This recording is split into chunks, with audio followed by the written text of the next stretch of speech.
Back then, she was still on a healing retreat at some New Age spiritual institute with her first love, the one that got away. He was suffering from a bout of depression, and to protect him from media speculation and gossip, she'd had the entire exclusive Serenity Ridge Institute in Big Sur closed to the public for 6 months. When I couldn't reach her and finally drove 15 hours across 3 states to climb that winding coastal road, I found them. The two of them, in their own private paradise, planting a field of irises together in the barren cliffside soil. Afraid I would cause a scene and trigger his anxiety, Khloe's private security escorted me off the property that same night. It was the dead of winter. A flare-up from my stress-induced stomach condition nearly had me doubled over on the side of the highway. I almost froze to death. When spring came, Khloe brought Julian Vance down from the mountain. Her entire penthouse, including the bedroom that was supposed to be ours, was filled with massive bouquets of irises. But there was something she didn't know. This time, I had decided to marry someone else. I was in a boutique in Soho, trying on tuxedos when I saw her for the first time in half a year. "Mr.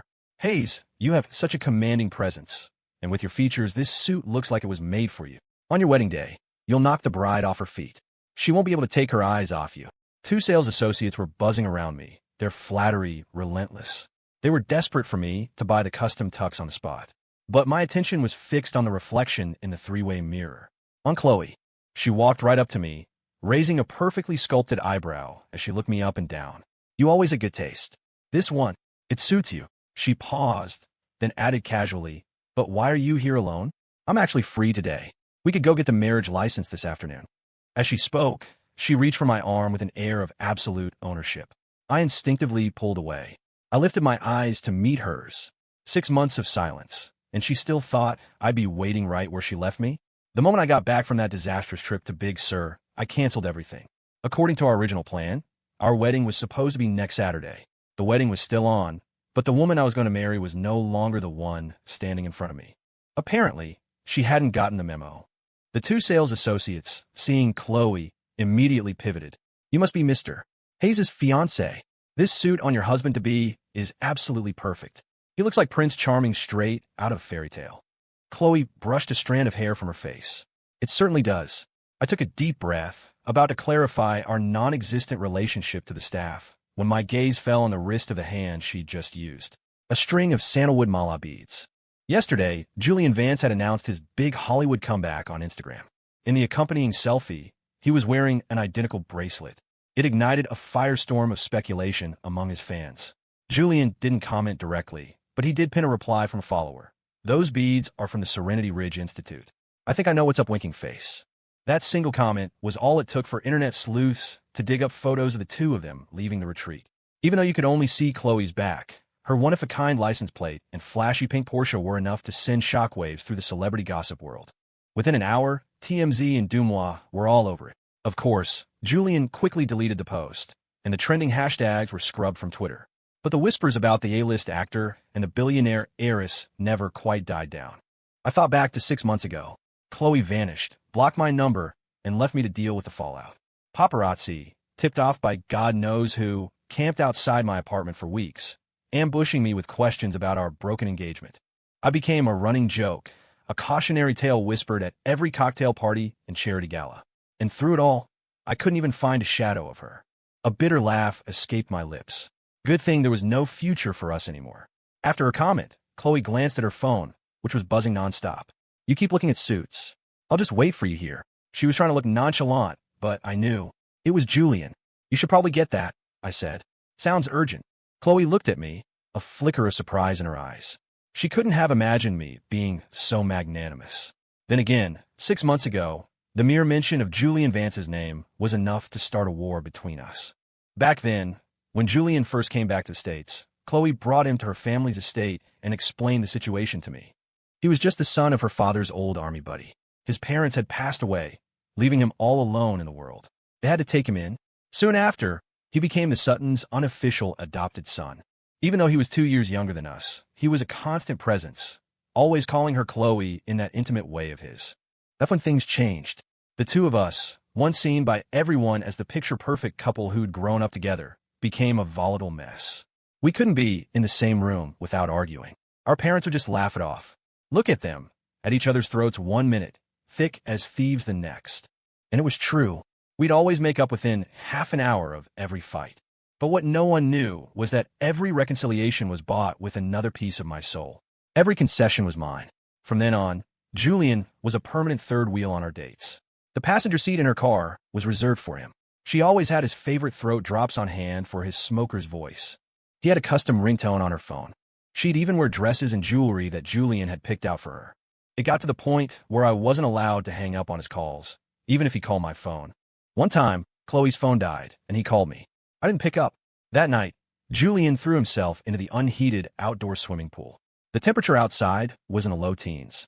By the time we got there, he was refusing to go to the hospital. It wasn't until Khloe, in a panic, jumped into the freezing water with him that he finally agreed. And me? I was cast as the villain who caused the whole accident. I had to apologize to Julian. I had to beg for Khloe's forgiveness. I groveled in the dirt, and it didn't earn me an ounce of her concern. 6 months ago, our parents finally pushed us to set a wedding date. That very night, Julian confessed his love to Khloe. After she turned him down, he attempted suicide. His obsession had become a pathology, and somehow, I, who had done nothing wrong, became the bad guy. She took him on trips, to hot springs, to the beach to clear his mind, and finally to that New Age retreat in Big Sur for spiritual cleansing. Afraid I'd object or try to stop her, she blocked my number, cut off all contact, and vanished without a word. She was so certain I would never leave her. She was sure I'd always be the one she could sacrifice. But she was wrong. No one waits forever. Watching Khloe's retreating back as she rushed out to take his call, I calmly took off the tuxedo. I ordered a different one. Then I sent a text to my fiancée, Maya Jensen. The tux is taken care of. She replied almost instantly, great. My parents want to have you over for dinner tonight. Okay. After that ordeal in Big Sur, I'd come down with a serious illness. Once I recovered, I told my parents the wedding was off. For the next 6 months, I quit my job and traveled. When I came back, I agreed to let my parents set me up on a few dates. I met Maya a few times. We clicked. The wedding was set. After confirming the new suit and wedding venue, I went to a nearby restaurant for a bite. I never expected to see Khloe again so soon. She was sitting with Julian, peeling shrimp and placing them, one by one, into his mouth. He, in turn, was gently dabbing her fingers with a napkin. They looked like any other couple in the throes of a new romance. Julian loved shrimp, but always complained it was too much work to peel them himself. He'd only eat them if Khloe did it for him. Back when we were all together, she would only take us to seafood restaurants for his sake, ordering all his favorites.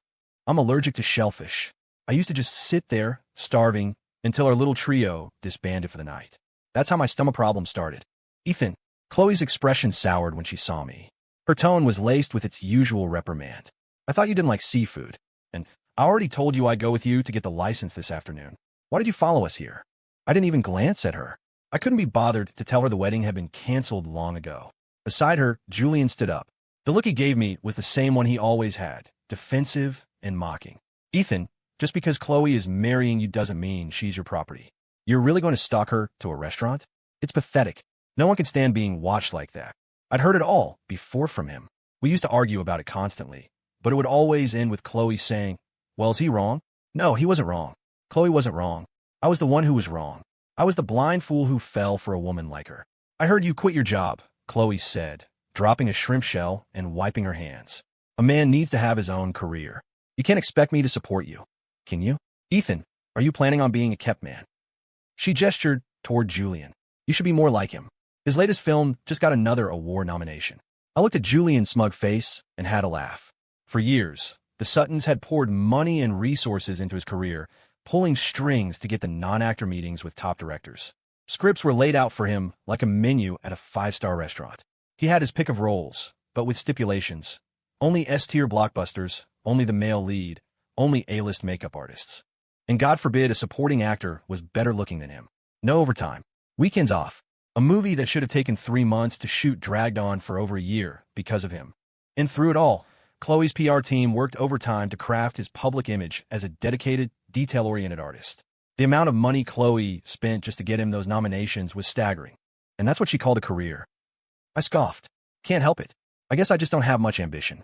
Besides, even if I never work another day in my life, my family trust has enough to keep me comfortable for a few lifetimes. I haven't even had enough fun yet. Why would I go back to work? I used to have a job, just to prove to Khloe I wasn't some lazy trust fund kid. A 9-to-5 desk job, slaving away for someone else. earning less in a month than my allowance. And I'd done it happily. Khloe stared at me, her disappointment palpable. Ethan, what's happened to you? How did you become like this? Julian put a comforting hand on her back. Khloe, some people are just parasites. Ethan's not like me. He's had a silver spoon in his mouth since the day he was born. He's never known a day of real hardship. That's right. My best friend, Ryan, appeared out of nowhere. Ethan's nothing like you. The greatest hardship he's ever endured was being with a woman like Khloe. When it came to verbal sparring, Ryan never lost. His one-liner left both of them speechless. Weren't you just dropping off my invitation? Ryan asked me, turning his glare on the other two. Why are you wasting your breath on them? Ryan and Khloe had never gotten along, and by extension, he couldn't stand the sight of Julian. A third-rate actor propped up by online hype has the nerve to talk about a career? He spat. Give me a break. Julian's face went pale with rage. Khloe, terrified he was about to have a meltdown, quickly helped him back into his seat. Ryan, you are absolutely not welcome at my wedding, she snapped. After calming Julian down, she snatched the invitation from my hand. And as for your friends, all of them have to be approved by me. I don't want a bunch of riffraff showing up on my wedding day and ruining my mood. You, Ryan started. I shot a cold look at the invitation in Khloe's hand. Khloe, it's my wedding. You have no say in it. I rarely use that tone with her. The sudden, icy tension in the air left her stunned for a long moment. What is that supposed to mean? Ryan seized on her words, the realization dawning on him. My wedding. He burst out laughing, loud enough to turn heads across the restaurant. Khloe, do you really think you're that special? Open your eyes and take a good look. The woman Ethan is marrying is... Ryan. Julian, who had been watching silently, panicked. He cut Ryan off, then put on an innocent face and started pulling Khloe toward the exit. Khloe, there are too many people here. Whatever misunderstanding you have with Ethan, you can sort it out later. I've just made my comeback. I can't afford another scandal. Khloe seemed to understand and nodded. As she left, she gave me one last, deep look. Ethan, I thought you'd learned your lesson these past 6 months. I can't believe you're still so unreasonable. Fine. When you finally decide to grow up, I'll consider going with you to get that license. With that, as if bestowing a great favor, she turned and led Julian away. Is she out of her mind? Ryan was fuming. This is the woman you were dying for. I let out a self-deprecating sigh. Tell me about it. This woman had nearly cost me everything. Forget it. I'll write you a new invitation when I get home, I said, changing the subject. By the way, this new seafood place of yours seems to be doing well. Thinking about franchising? I might be interested in investing. Outside the restaurant, Julian took off his mask and scarf, his eyes darting to the invitation clutched in Khloe's hand. Khloe, my next film shoots in the Northwest for a month. Will you come with me this time? Didn't you turn that role down? You said the conditions were too harsh. Julian smiled. I really want to hone my skills. I heard this director fan, always bags the big awards. I wanted to give it a shot. If you want an award, that's easy. I'll set up a dinner with the jury tonight, Khloe said with a laugh, reaching out to take his arm. But her hand stopped in midair. Her gaze was glued to the crimson red of the invitation. Julian's breath caught. He reached out to grab it. Khloe, the crew leaves today. We should go home and pack right now. But Khloe held the invitation tight, her amber eyes fixed on his nervous face. Julian, you're acting very strange today. Me? No, I'm not. Before Julian could finish, Khloe tore open the envelope. Ethan's strong, familiar handwriting leaped out at her, but the words inside were alien. In celebration of the marriage of Ethan Hayes and Maya Jensen, you are cordially invited to attend the ceremony on the 10th day of October, 2024. Khloe's eyes widened. Maya Jensen? Who the hell was that? She thought back to the tuxedo shop, to the calm way Ethan told her to answer her phone. She thought about the restaurant, how he'd seen her being so intimate with Julian and hadn't shown a trace of his old jealousy or anger. A wave of panic, unlike anything she had ever felt, washed over her. It felt like losing something essential, something she had always taken for granted. A flash of delight crossed Julian's eyes. Khloe, this is actually for the best. Ethan was never good enough for you. The realization hit her. You knew about this all along. I just didn't want you to worry. Khloe, since Ethan doesn't love you anymore, since he's marrying someone else, doesn't that mean we have a chance now? Get out, Khloe hissed, her voice sharp. Julian, who had never been spoken to like that by her, was taken aback. For years, she had catered to his every whim. When had she ever yelled at him like this? He remained still, one hand reaching to stroke her neck. Khloe, am I not as good as Ethan? But Khloe's eyes were fixed on the invitation. The 5 words, bride, Maya Jensen, were like daggers piercing her vision. She shut her eyes in pain. No, something was wrong. This couldn't be right. Khloe shoved Julian out of the car and slammed her foot on the accelerator. Desperate for answers, she sped through the city, running several red lights. Finally, she screeched to a halt in front of the Hayes family mansion. A black Bentley was already parked in the driveway. She saw Ethan, dressed in a sharp black suit, helping a woman out of the car and leading her inside. Khloe's hand froze on the door handle. She was paralyzed, all the courage she'd had to confront him completely gone. That suit, she remembered it. He had it custom-made by an old master tailor 6 months ago, the day they'd officially set their wedding date. He had been so happy then, so excited to marry her, already making plans for the venue and the honeymoon. They had stood on the veranda as the sun set, making promises to each other. When had it all changed? Khloe waited in her car for 3 hours, calling Ethan's number over and over again. It went straight to voicemail every time. Finally, her phone rang with an incoming call. Her heart leaped. She answered without looking at the screen. "Ethan, I'm right outside." "Khloe, it's me. Something's happened to Renee. You need to come home now." "So sorry about this. Let me try calling him again," I said, glancing at Maya, who was sitting patiently on the sofa. I was mentally cursing my parents. It was their idea to invite her for dinner, and now they'd conveniently vanished. Their phones went straight to voicemail. I launched a barrage of texts on WhatsApp, but it was like sending messages into a black hole. "I think," Maya said, looking shyly at my phone, "that your parents might have done this on purpose." My brain wasn't firing on all cylinders. Maya stood up. "They're probably out on a date somewhere. We shouldn't bother them. We should probably just eat. If you don't, the house staff won't feel like they can go home." I looked at the massive spread on the dining table. At least 8 dishes and a soup. There was no way the two of us could finish all of this. As if reading my mind, Maya gently pushed me into a chair. "We can pack up the leftovers. The kids at home haven't eaten yet." "What? You have kids?" I shot up from my seat. My parents had definitely failed to mention that little detail. Was I being set up in a marriage scam? Maya saw right through me. She placed a piece of fish in my bowl. MMHMM. Quite a few of them. I swallowed hard. Not just one. From the sound of it, maybe 4 or 5. I looked at Maya's stunning face and perfect figure. I never would have guessed she was a mother. Regretting it already? Not exactly. "Well, you seem to be taking it pretty well." While I was mulling it over, Maya had already piled a mountain of food onto my plate. "Oh well, I guess being a stepdad wouldn't be the worst thing in the world.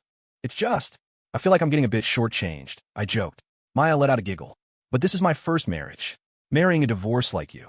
Wouldn't I be the one getting the raw end of the deal? The math doesn't add up. I could offer a bigger dowry. That might work." The atmosphere was warm and easy. I didn't even realize how comfortable I was. "But seriously," I said, "did you ask the kids about this whole marriage thing? I can't handle any parent trap schemes at home. I'm not built for it." Maya paused. "Actually, I haven't asked them." I was speechless. "Well, maybe you should ask them now." To my surprise, she actually pulled out her phone, turned it around, and held it in front of my face. I flinched, trying to dodge it, but my eyes caught the screen. I froze. A few seconds later, it hit me. "Maya Jensen, you were messing with me." The screen wasn't filled with children. It was filled with cats and dogs. I took the phone from her hand. She didn't seem to mind. "My whole camera roll is full of them. Take your time." I'd always loved animals. For my 8th birthday, my dad got me a white poodle. I named him Pip because he was so fluffy and round. But he died the year after Julian came to live with the Suttons. It was Julian's birthday. I brought Pip over. He was familiar with the house and had a gentle temperament. So I let him off his leash. When the party was winding down, I couldn't find him anywhere. I searched the entire estate. Finally, I found him in the basement. Julian was there, covered in blood, and Pip was a mangled, bloody mess. Julian claimed Pip had attacked him, and he'd had to defend himself. But Pip would never bite anyone. I lunged at Julian, screaming at him to give me back my dog. But Khloe produced security footage from the basement. On the screen, it really did look like Pip had attacked Julian first, biting his arm. The whole thing was quietly dropped after that, but left a deep scar on my heart. My parents wanted to get me another dog to help me heal, but I refused. I was terrified of there being a second Pip. My eyes started to sting. Maya took the phone back and handed me a tissue. "I thought that after all these years, you might have made your peace with it." I took a deep breath. How does my mom know you well enough to tell you everything? I had no doubt my mother was the source. That woman could never keep a secret. "It wasn't your mom who told me." "Ethan, do you remember how you found that basement in the first place?" The memory was so old, so clouded by pain. All I could really picture was Julian's face and the dim, musty light of that cellar. "It was me," Maya said, her smile gentle. "You've probably forgotten. That was the first time we met. It's just, back then, you only had eyes for Khloe. She took a breath. Ethan, the truth is Stop. My mind went blank. My heart was hammering against my ribs. I couldn't let her say another word. Maya, I think I need to be alone for a minute. A heavy silence hung in the air above me. Okay, she finally said. But please make sure you eat something. You have a sensitive stomach. You can't afford to be skipping meals. My stomach churned. I silently cursed my mother from head to toe. Her loose lips were going to be the death of me. This was beyond embarrassing. As soon as Maya left, I used the housekeeper's phone to call my mom. This time, she picked up immediately. So, how'd it go? How are Ethan and my new daughter-in-law getting along? What was the vibe? She chirped a mile a minute. Come on, say something, you're killing me. The housekeeper stood beside me, not daring to breathe. I gritted my teeth. Mom, what? Who is this? What do you mean, who is this? You don't recognize your own son's voice? Oh, honey, this connection is terrible. Hello, can you hear me? My eye twitched.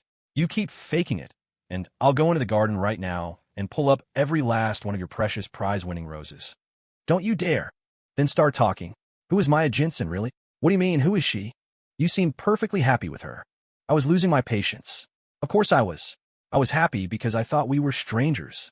That kind of satisfaction comes from a clean slate, from two people getting to know each other in the present. I thought she was attractive, from a good family, a nice person, and I assumed she was judging me on the same criteria, and we could build something from there. Well, isn't that wonderful? You like her, she likes you. Everybody's happy. Ugh, I can't explain it to you. And stop telling people my personal business. I would never.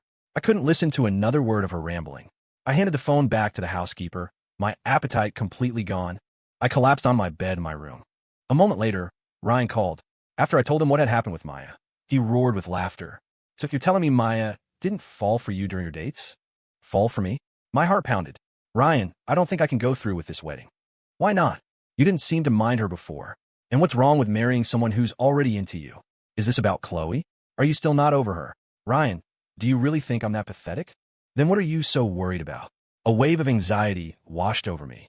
I thought about the years I'd spent trailing after Khloe. Humble, weak, with no self-respect. I had suffered so much humiliation in that unequal relationship. Now, Maya's affection felt like an immense pressure.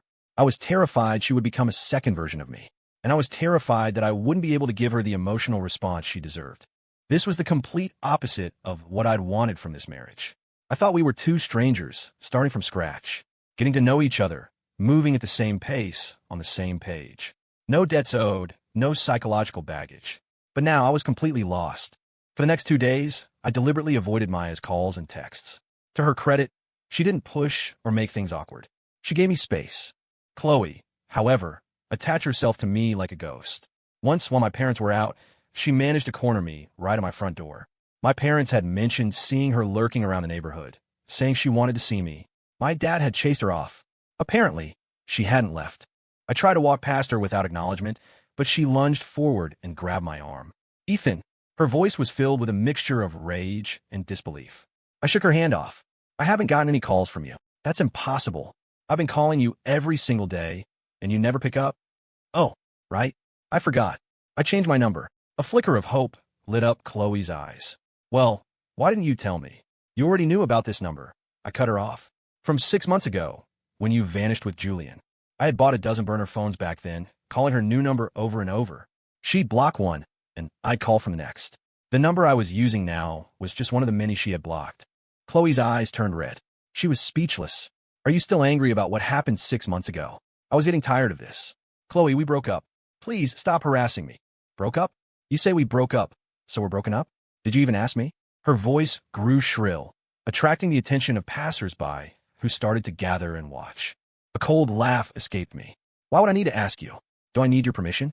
Did you ask me for permission 6 months ago when you disappeared? Did you ask me when you left town with Julian? Did you ask me any of the countless times you threw me aside for him? My voice rose. Khloe, stop with the wounded lover act. It just makes me sick. Khloe stared at me, stunned. A bitter, self-mocking smile touched her lips, and her eyes welled with tears. She looked utterly wounded. So, this is your reason for calling off the wedding without a word? Ethan, after all these years together, don't I even deserve a proper goodbye? I looked straight at her, my face a mask of indifference. No, I said flatly. You don't. She seemed genuinely shocked by my response, as if she couldn't fathom me being so cruel. What about Maya Jensen? How long have you even known her? Do you know anything about her? And you're just going to marry her? I took a deep breath, my voice steady. If I don't know her, I can get to know her now. Khloe, I know you, don't I? We've known each other since kindergarten. How many years is that? 20 give or take. And what good did any of it do? A man who dropped into our lives out of nowhere had completely dismantled everything. In the face of that, time meant nothing. Khloe, you and I are over. From now on, please stay out of my life. With that final word, I turned and walked away, and ran straight into Maya. I felt a flush of embarrassment, completely exposed. Before I could react, a few small, furry bodies were tangling around my ankles. They were the dogs from her photo album. I did a lot of searching, Maya said, scooping up a fluffy white poodle and holding out to me. This little guy is technically Pip's nephew. She smiled. He doesn't have a name yet. I was waiting for you. The puppy started licking the back of my hand, soft, wet swipes of his tiny tongue. For a second, I thought I was going to cry. Maya, what else are you hiding from me? Oh, plenty, she said, her expression serious. If you want to hear it all, I can tell you, little by little, over time. She reached out and took my hand. The question is, will a certain someone give me that chance? I pulled the little poodle into my arms, a strange, sweet warmth spreading through my chest. Maya, let's call him Rory. Pip and Rory, together again. Everything good was finally arriving, right on time. The day before the wedding, the family group chat exploded. My parents were staring an invitation they'd just received, their faces grim. Ryan was at our house, too. What the hell is Khloe's game? Ryan slammed the invitation down on the coffee table. I picked it up and opened it. My name was printed inside in elegant script, but the bride was Khloe Sutton. I had to laugh. She'd completely lost her mind. My mother gave my father his blood pressure medication. It's not just us. All of our relatives and friends have received 2 invitations. One for you and Maya, and one for you and Khloe. People who don't know the situation think you're trying to marry 2 women at once. Look, she said, showing me her phone. They're asking me which wedding they're supposed to go to tomorrow. I looked at the invitation again. The venue was the one we'd always talked about, a lavish wedding on the beach.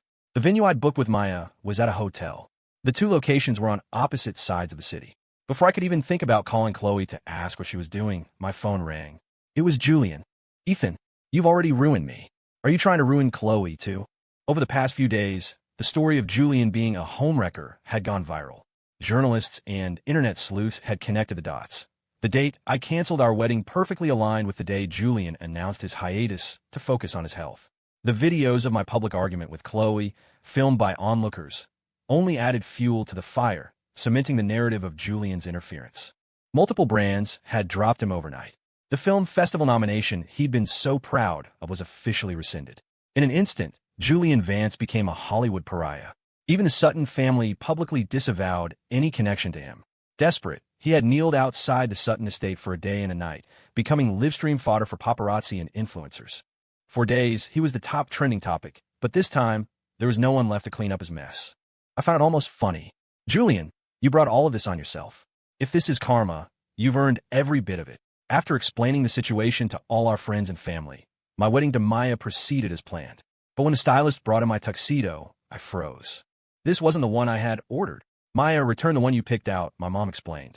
She bought this custom one for you instead, the one you tried on at the boutique. But how did she know? I remembered that day clearly. She wasn't there. And why was she going to such lengths to cater to my feelings? Shouldn't that be my job? Oh, what are you thinking about? Hurry up and get changed. Swept up by everyone's excitement, I put on the suit. Just as I was about to leave with Maya for the hotel, the door burst open. Khloe, flanked by a group of women, stormed in. Ethan, you can only marry me. I never thought she would stoop this low, crashing my wedding day. The videographer looked at me, uncertain, wondering if he should keep filming. The cameraman Khloe had brought with her, however, pushed to the front, not missing a single frame. Khloe, in a wedding gown and heels, walked right up to me. You can't marry her. The only person you can and will marry is me. I was wrong before. I admitted all of it. Ethan, please, just give me one more chance. You don't like Julian? I had my parents send him away for good. You hate irises? I had every single one of them thrown out. If you marry me, I'll do anything you want. Listening to her words, I felt nothing, not a single ripple of emotion. It was the first time Khloe had ever groveled before me, but it was far too late. Seeing my stoic expression, she grew more desperate. The beach wedding you always wanted? I've set it all up. I even hired your favorite singer to perform. She held up a small box. "Ethan, you always wanted me to be your bride. Look, these are the rings you designed. I brought them for you." She opened the box and held the rings out to me. I stared at the brilliant, sparkling diamonds. She still didn't get it. The moment she had repeatedly chosen Julian over me, these rings had lost all their meaning. I reached out, took the rings from a box, and threw them out the open window. Khloe panicked. She lunged for them, a desperate cry escaping her lips, and threw herself over the balcony railing, disappearing from view. No one even had time to react, to grab her. We were on the 23rd floor. The wedding, after a brief and shocking interruption, was a beautiful success. I took Maya to the Arctic for our honeymoon. In the vast, freezing expanse of snow and ice, we ran hand in hand, chasing the brilliant colors of the aurora borealis. We saw reindeer, seals, the North Star, and a silver Arctic fox. We took a zodiac boat through a maze of thousand-year-old ice floes and ancient glaciers. When we were tired, we joined the crew for a barbecue on the ice, reveling in the raw, powerful beauty of the natural world. In the morning, Maya and I stood together at the geographic North Pole, surrounded by an endless sheet of white in every direction, feeling both awestruck and humbled by the planet's ultimate wilderness. 2 years later, I got a New Year's message from Ryan. He was traveling in Australia and had met an exchange student 5 years his junior. She'd fallen for him at first sight and pursued him relentlessly for a month. He'd finally brought her home to meet his family. They were blissfully happy, and a wedding was on the horizon. I turned and looked at Maya, a radiant figure standing a short distance away against the pure white snow of our backyard. I walked over and pulled her into my arms.